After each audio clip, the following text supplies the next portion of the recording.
श्री राम जय जय राम, श्री राम जय जय राम। तो हमारे प्रभु श्री राम जी बताएंगे कि देखिए हमारी जो भक्ति है वो कितने प्रकार की है, और वो भक्ति के बारे में सुनने से पहले ये समझिए कि जो मेरे प्रभु श्री राम जी का नाम 2 अक्षरों का है,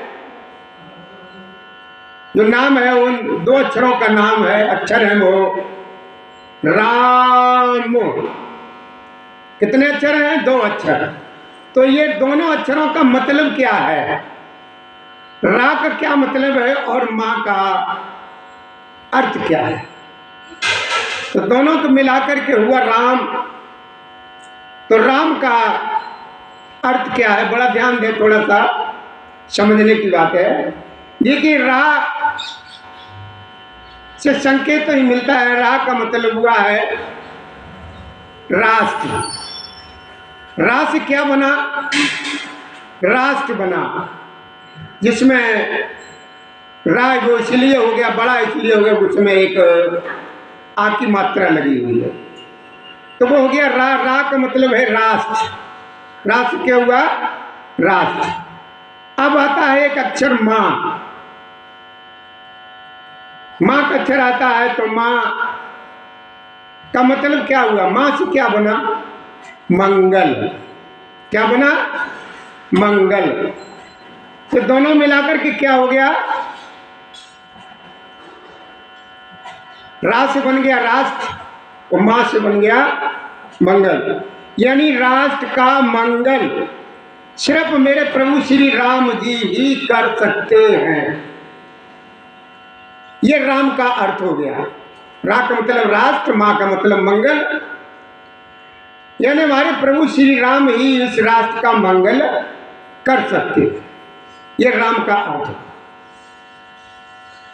अब ध्यान दीजिए,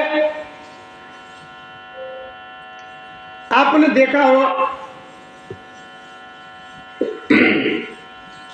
कि कोई भी जीव अपने जब प्राण त्याग देता है, कोई भी पशु, तो उसके ऊपर कपड़ा नहीं डाला जाता है। ध्यान दीजिए, देखिए कहीं कुत्ता मर जाए, कभी किसी ने देखा उसके ऊपर कपड़ा डाला गया हो? चूहा मर जाए, कहीं देखा किसी ने उसके ऊपर कपड़ा डाला हो? बिल्ली मर जाए, किसी ने देखी उसके ऊपर कपड़ा डाला हो? हाथी मर जाए, देखा आपने कभी किसी ने उसके ऊपर कपड़ा डाला हो? कोई सा भी पशु मर जाए, कभी किसी ने देखा कि उसके ऊपर जो है ना कपड़ा डाला हो? देखा? नहीं देखा। लेकिन एक मनुष्य ही ऐसा क्यों है जिसके ऊपर जो है ना सफेद कपड़ा डाला जाता है? मनुष्य के ही ऊपर ये कपड़ा क्यों डाला जाता है? इसको कपड़े से क्यों ढका जाता है? इसका मतलब क्या है? इसका रहस्य क्या है? इस कपड़े को दूसरी भाषा में कफन भी कहते हैं। इस मृत शरीर पर जो कपड़ा डाला जाता है उसको जो है एक भाषा में कफन भी कहते हैं। मतलब सब कुछ ढकने वाला, तन ढकने वाला कफन। तो ये क्यों डाला जाता है? मनुष्य के ऊपर क्यों डाला जाता है? ऐसी मनुष्य में क्या विशेषता है? किसी भी पशु के ऊपर नहीं डाला जाता है, और लेकिन मनुष्य के ऊपर ये कपड़ा ये डाला जाता है। इसको क्यों डालते हैं? तो ध्यान दीजिए, इस मृत शरीर पर कपड़ा जो है ना इसलिए डालते हैं कि जो भी इस मनुष्यवाणी में इसने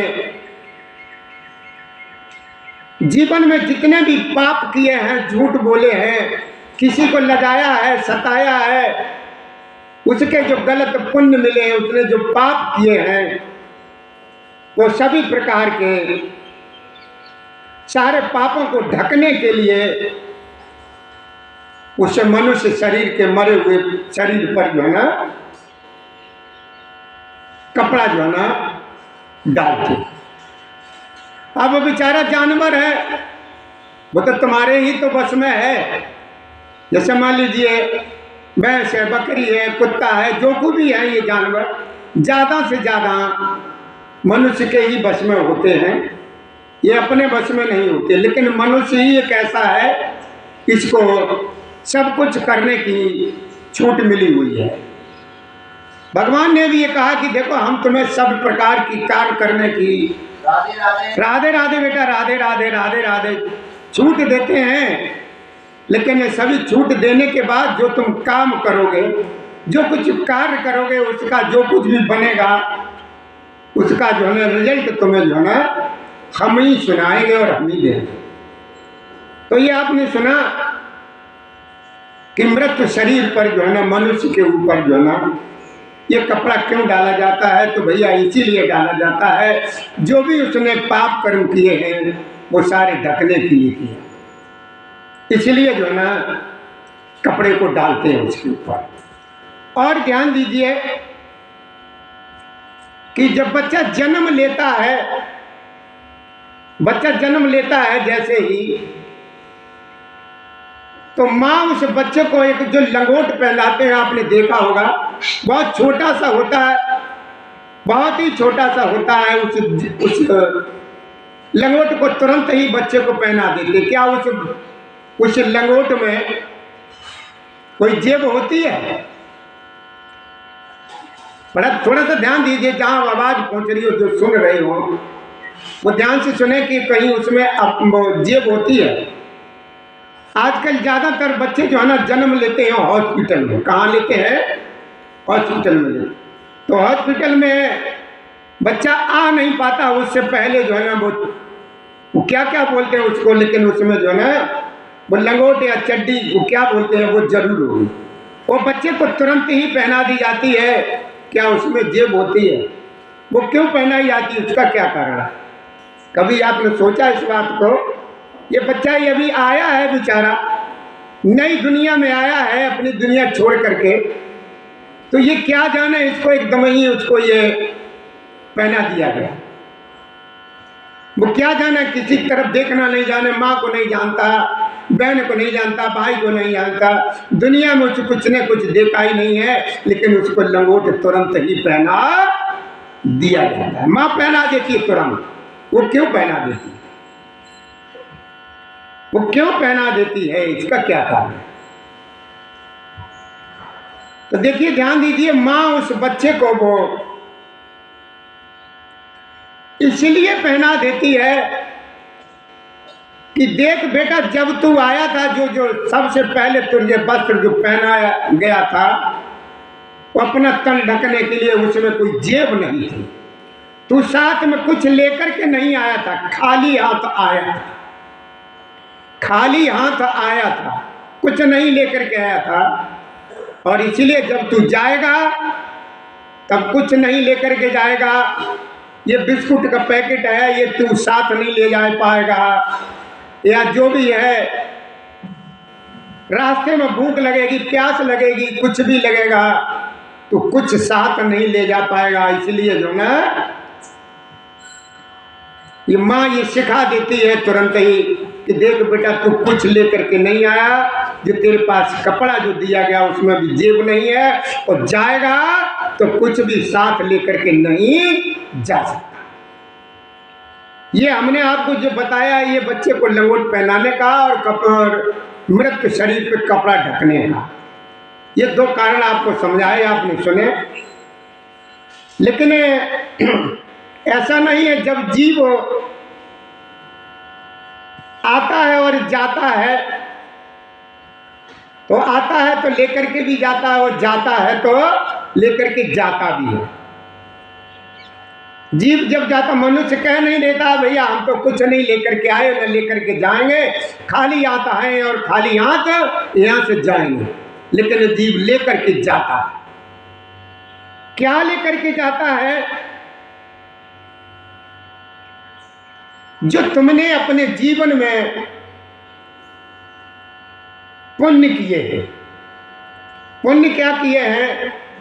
जो भूखे को भोजन खिलाया है, प्यासे को पानी पिलाया है, नंगे को वस्त्र दिए हैं, और जिसके पैर में जूते नहीं है, चप्पल नहीं है, उसके जूते चप्पल दिए उसे। सर्दियों में उसके बाद तन ढकने के लिए कपड़े नहीं हैं, कंबल दिए हैं, सर्दी से बचने के लिए उसको साधन दिए हैं। इनसे जो पुण्य बना है ये आप पुण्य लेकर के जाएं। और आपने किसी को सताया है, किसी की हंसी मजाक की ठिठोली की है, तो पाप भी लेकर के जाना, वो भी लेकर के जाना।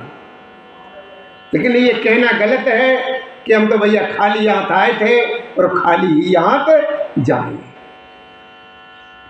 और जब आया था जीव तो दो चीजें साथ में लेकर के आया था।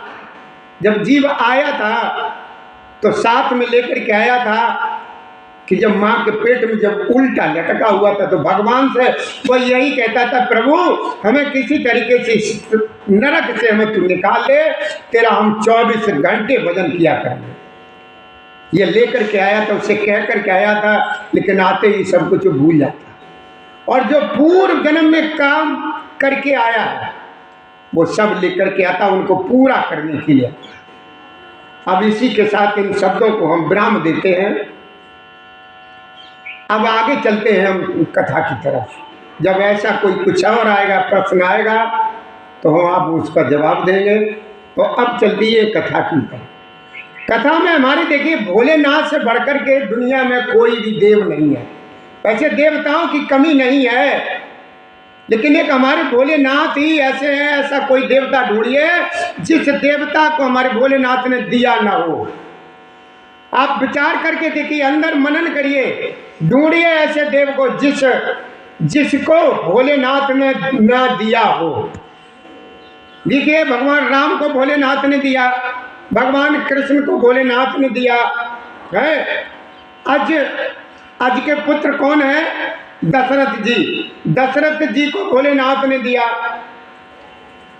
हनुमान जी को भोलेनाथ ने दिया। ऐसा कोई भी देवता नहीं है जिसको भोलेनाथ ने ना दिया हो।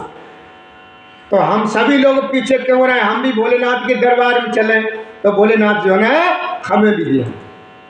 एक बार आप आजमा करके देखिए, ज्यादा नहीं, एक हफ्ते उनके दरबार में आकर के देखिए, आपकी सारी तमन्नाएं, सब की इच्छाएं आपकी पूरी। ऐसा है मेरे भोला। 24 घंटे आप कह करके आए कि 24 घंटे में कम से कम जो है ना 1 मिनट तो मेरे भोलेनाथ को दीजिए। चाहे भोलेनाथ को दीजिए, चाहे कृष्ण को दीजिए, चाहे राम को दीजिए, चाहे किसी को भी दीजिए, चाहे मेरे बाबा बजरंगबली को दीजिए, लेकिन 1 मिनट का समय जो है ना, सुबह कोई कार्य करते हैं तो उनको जरूर दीजिए। कुछ नहीं कर सकते हैं तो उनके सामने आकर के उनके दर्शन कर लीजिए, और कार्य शुरू करने से पहले श्री गणेश जरूर बोलिए। अब इसी के साथ अब हम चलते हैं आप सभी लोगों को लेकर के श्री रामचरितमानस पुराण में 3य सोपान। आज हमारे प्रभु श्री जी बताएंगे कि भक्ति जो है ना कितने प्रकार की होती हैं। और जो ये चल रहा था शूर्पणखा और रावण के बीच की कहानी, और प्रभु श्री राम जी के तीनों लोगों के बीच की जो कहानी चल रही थी, वही कथा आप लोगों को हम सुनाएंगे। तो ध्यान दीजिए, हमारी तरफ से, हमारे शिवधाम आश्रम के सभी हमारे कार्यकर्ताओं और सभी संबंधित लोगों की तरफ से मेरे प्रभु श्री राम जी की कथा श्रोता के भक्तों को आज की राम राम स्वीकार हो। जय श्री राधे, जय श्री कृष्ण गोविंद हरे मुरारी। हे नाथ नारायण वासुदेवाय नमः। ओम नमो भगवते वासुदेवाय नमः।